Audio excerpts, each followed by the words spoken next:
Hi everybody, I hope you're all doing really well. So today I am back to do the end of the year book tag. This was originally created by Ariel Bissett and is a way of us looking at our reading. But people tend to do this not at the very end of the year, but at the head of the last quarter of the year. So end of September, beginning of October is the perfect time to kind of look back, think about how our reading has gone so far this year, but then also get a chance to plan what we're going to be doing with the last 3 months of the year. Though it does still feel very, very weird to say end of the year. Like, how did that happen?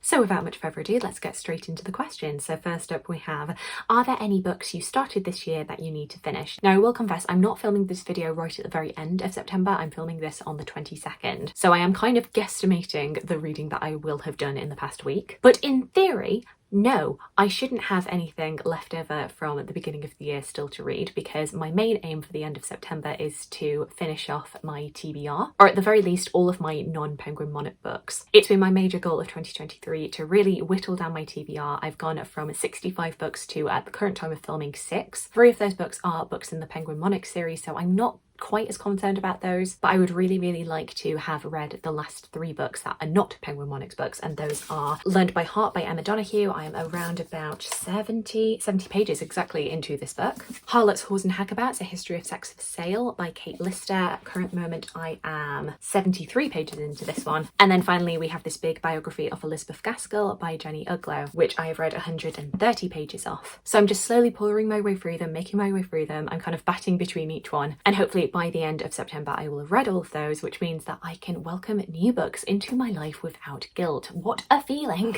Because even though I have been trying to whittle down my book buying in order to focus on my TBR, that doesn't mean that I haven't been buying books at all, as you will see from the many book hauls that I've done this year. But I will admit that every time I buy a book I feel a little bit guilty, and it would just be nice to not have that feeling anymore, and to just slowly buy books and read them and then go out and get some more. Or even, what a notion, get things out of the library. I've even felt too guilty to do that recently, and it would just be really nice if I could do that. Question number 2 is, do you have an autumnal book to transition you into the end of the year? I feel like October, November, December are big planning times in the booktube community, because of course we've got Victober in October, there's non-fiction November, and then also it's Christmas in December. So often I tend to want to try to tailor my TBR to those areas, as well as thinking about the fact that I want to read like autumnal books, things that are a little bit spooky in October especially, as well as just generally keeping up with the other kinds of books that I like to read. I haven't bought this for myself yet, but my in real life book club are going to be reading The Haunting of Hill House by Shelley Jackson, which I've never read before. I did try and get us to read Frankenstein, but I was outvoted by 1 vote, grr.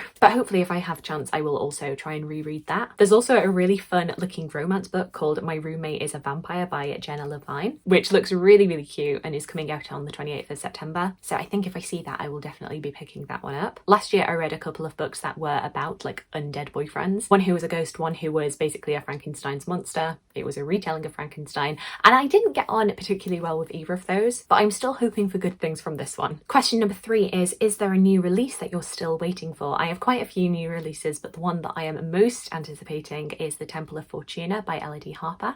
This is the 3rd and final book in the Wolf Den trilogy, and I have absolutely adored this series, so I'm hoping for fantastic things. Obviously I'm not going to go into plot details because that will spoil the last 2 books, but I really enjoyed The Wolf Den. I absolutely loved The House with the Golden Door. I thought that was even better, so I just think that Iliad Harper is on an upward trajectory, and yeah, really looking forward to this one. Question number 4 is, what are 3 books you want to read by the end of the year? So since I have whittled my TBR down, all of these books are going to be like new to me books rather than things that I already own, which is great. And it's also another chance to look at 3 more new releases. The 3 books I'm really wanting to read, aside from The Temple of Fortuna, are The Wolves of Winter by Dan Jones, which is the 2nd book in the Essex Dogs trilogy, Emily Wilson's translation of the Iliad, which will have come out at the end of September, and then there is the historical fiction book Mary, or The Birth of Frankenstein by Anne Eeckhout. How many times have I mentioned Frankenstein so far in this video? All 3 of those look absolutely fantastic, though I will have spoken about them in my anticipated releases video, so go back and check those out there. Question number 5 is there a book you think could still shock you and become your favourite book of the year? Now, I never want to make like 5-star predictions because I usually tend to be wrong, and I feel like I have quite a pessimistic view when I go into books, which is really quite bad, I think. I usually go into books with lower expectations, and then it's a pleasant surprise when they do impress me. Don't know if I should work on that, to be honest. Seems kind of negative. So I'm not sure. It's all up to play for. A book that I would quite like to read, because I think I will really enjoy it, is The Blue Castle by Ellen Montgomery. I actually heard about this on Ariel Bissett and Raylene's podcast Books Unbound. Ellen Montgomery, of course, wrote Anne of Green Gables, which I really loved when I read it last year. And this is more of an adult-focused novel. We're focusing on this woman who has just turned 29, but she is really dissatisfied with her life. Her family doesn't treat her particularly well. She's unmarried and she doesn't seem to have any prospects. And through the course of the book, my understanding is that she does start to take control of her life and really change it, and hopefully get better people in her life. And as somebody who is quickly approaching their 29th birthday, I felt like I should read this. And because I love Anne of Green Gables so much, I'm just really hoping for good things from this one. And yeah, definitely it will be swayed by the relatability factor, I think. Then the final question is, have you already started making reading plans for next year? To be honest, I don't really have any hard and fast plans. I know there are some new releases that I would quite like to read, and because once again my TBR has been whittled down, I'd like to focus on keeping it whittled down so that I can enjoy like more seasonal reading when I want to. You know, I can read like lovely romantic books around Valentine's Day and participate in like Jane Austen July or March of the Mammoths without feeling beholden to my previous self who had bought lots and lots of books. Of course, I'm hoping that me and Brittany over at Literally Smitten will be doing our third year of Herstory-a-thon. Brittany, let me know if you're up for that, but no pressure.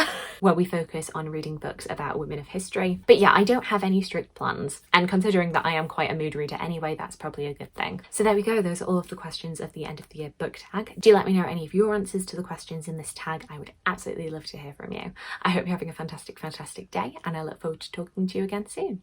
Thanks. Bye.